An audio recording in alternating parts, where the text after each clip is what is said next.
Okay, guys, power of talk. We're going to be talking about it. So why is this important to managers? It really comes down to making a peaceful environment, very work-friendly, avoiding mistakes like misreading the conversation, overthinking. It gives credibility to everybody in the fact that everybody's heard, everyone's accounted for, and everyone feels like their worth, which is really important when you're in a work environment. All right, so now we're going to talk about some styles of talking and how they can all have some unintended consequences of when using those styles. So the first style we're going to talk about is giving feedback. And one of the ways that some people give feedback is that they know people's weaknesses before their strength, their strengths before their weaknesses. And that kind of makes the weaknesses almost seem like they're not as important as the strengths, and they might not take them as seriously as you would think. So, I mean, here's a simple diagram. That'd be the point that they're trying to get across, and there's you going right around that point. And so the next one we're going to talk about is avoiding verbal opposition. And these are people that, when presenting their own ideas, they're going to avoid presenting them in a way that conflicts with other people's ideas. And one consequence of this is that people might not see your idea as strong, or that you didn't put too much thought into it. And next will be showing the managing up part, where it avoids the self-praise around people, and it doesn't make them necessarily feel like they're higher up as employees than they actually should be able to. And it also shows that they have minimal achievement than they actually might be able to otherwise. As well as being indirect, it shows a difference in how people take things in, and it's not as easy, and it avoids people being as blunt as they probably should be in some scenarios. And it makes people question things about what is said, basically lack of assertion by certain managers that are present. So making sure everyone's voice is heard in the workplace is something that's really important. And one of the best ways to do this is by making sure that everyone is included and that they feel included, because what this is going to do is it's going to make them more likely to speak up and talk what's on their mind. Because oftentimes, people that have really good ideas just won't speak up because they're shy or they feel uncomfortable. And so that's a lose-lose situation, because they don't get to speak what they want to say, and obviously something that could benefit the company is not brought to anybody's attention. And one thing a manager could do is recognize the people that aren't speaking, because what you could do is, give everybody a couple days to sleep on everything, and you could approach somebody in a more one-on-one situation and kind of just ask them how they think the meeting went and if they would have anything to add at the last minute.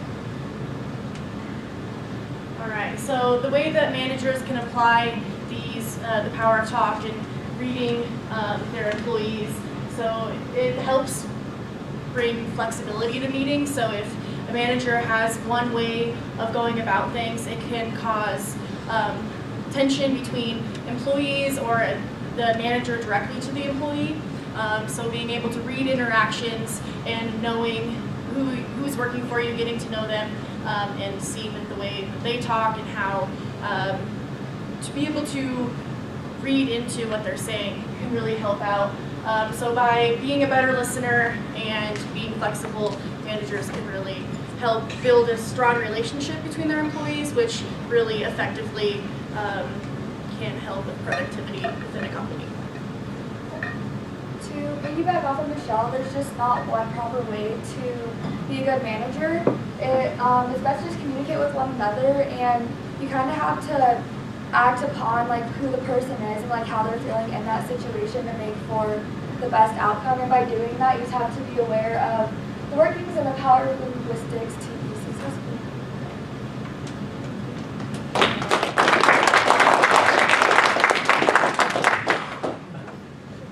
Any questions or thoughts? Okay, same question to you guys. If you had one piece of advice to give a young lady when she's just joining the workforce, from what you read and what you've thought about, what would that be?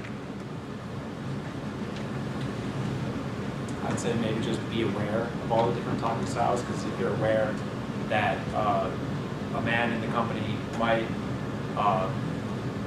like use conversation differently, and you can interpret how he's actually trying to use it, then the communication is going to be a lot more clear despite there being differences. And I'd say, going off of that, just being an overall good listener and going in with confidence. I think confidence is key when you're going into a workforce for anyone. I think guys or ladies, I think confidence is huge. And just to know your self-worth and that you're worth more, just put it out there. If that makes sense. So, same question on the other side. What would be your one big piece of advice for a young gentleman entering the workforce?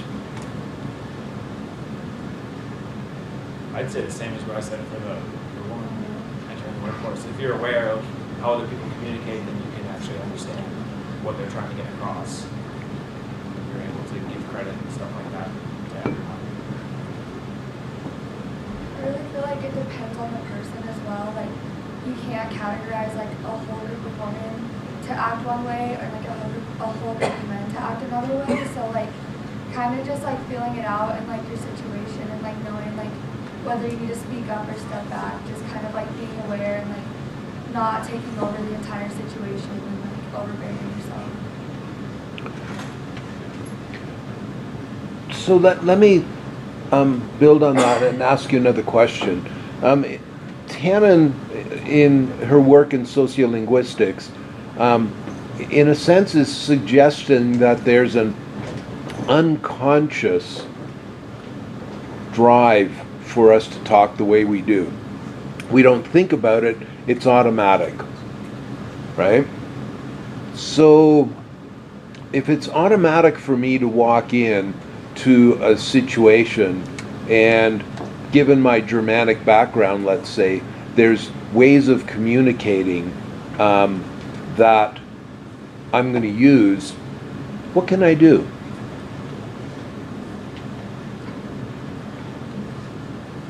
I think maybe think before you say or do. So really, I guess you are used to that certain, I mean, it comes with the way you're grown up, like the way you're brought up, and just like life in general. Sometimes we don't necessarily think before we say, because we're so ingrained into like how we grew up and just how we are as people.